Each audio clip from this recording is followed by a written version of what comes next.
The Belvedere Reforestation Project, led by BASF, is a vital restoration effort near the Delaware Water Gap. To drive this ambitious initiative, BASF has collaborated with Alpha to leverage their fleet of Agras agricultural spray drones. These advanced drones are employed for tasks such as herbicide applications, seeding, and drought mitigation, playing a crucial role in reforestation efforts.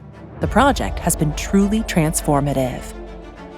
Drone manufacturer DJI has called the Belvedere project the most complex and impressive deployment of Agras drones ever recorded in the world. Imagine drones flying with pinpoint precision through a forest of over 10,000 trees, applying herbicide without causing any damage to property or risking personal safety. Now, add the capability to deliver nearly 10,000 gallons of water per day during a severe drought.